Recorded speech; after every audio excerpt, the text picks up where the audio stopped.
In the forgotten hills of Sonora, Mexico, there once stood a church whose bells rang through the dust, not for salvation, but for silence.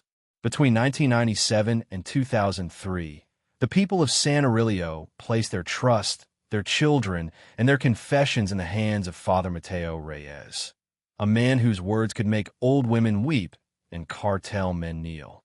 He was adored, praised, and feared, but what the village didn't know was that Reyes was not saving souls. He was selling them, too. After a nearby cartel massacre orphaned over a dozen children in early 1997, Father Reyes opened La Casa de Los Angeles under the pretense of Christian mercy. Orphans, he said, would be clothed, fed, educated, and healed. The church became a beacon, and donations from as far as Guadalajara flooded in. But something was wrong. The children who arrived never stayed. Some disappeared in the night. Others were simply never spoken of again. Behind the veil of faith stood Don Abel Cienfuegos, a cartel lord whose Sunday appearances in the church pews made the townspeople nervous and the priest powerful. Cienfuegos funded Reyes generously, using the church as a front to launder money and move cargo. That cargo often included children, kept briefly in the crypt beneath the church, a Spanish-era wine cellar that once stored communion, now storing something far darker. Reyes spoke of angels, but only devils walked with him. He kept records, coded ledgers hidden behind hollowed-out Bibles. By 2001, whispers had begun, maids who heard cries in the walls, farmers who saw pale faces in the windows.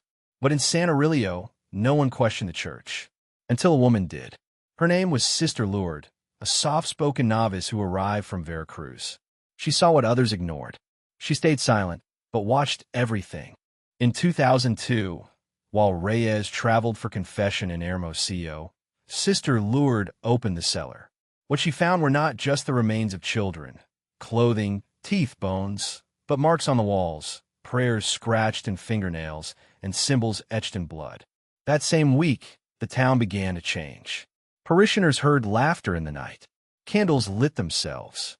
One elderly woman swore a girl with no feet stood at the altar weeping during sunrise mass. When Father Reyes returned, he changed. His voice cracked during sermons. He refused to enter the chapel alone. Some nights, he was heard screaming from the rectory, yelling names no one knew. In his final sermon, he wept uncontrollably and confessed, not to God, but to the crowd. "I kept them here," he said. "I buried angels beneath the cross." The next morning, the rectory was found burned to the ground. Reyes was gone. Only a charred Bible remained. A federal investigation uncovered evidence of 47 missing children linked to the church. No arrests were made. Witnesses disappeared. Don Cienfuegos was shot in the head 3 weeks later in a Sinaloa casino, his body buried next to an unmarked chapel. Sister Lourdes was relocated to a silent convent in Spain. She never spoke again. Her final journal entry read only, "They were waiting in the dark." They still are. Today, the ruins of the San Aurelio Church stand untouched. Locals say the altar glows on stormy nights. Others speak of a priest's silhouette kneeling in the ashes, whispering to a confession box that still answers back. Some believe Father Reyes died that day. Others believe he never left. What remains is a legacy of silence. The long mourning of a priest who opened his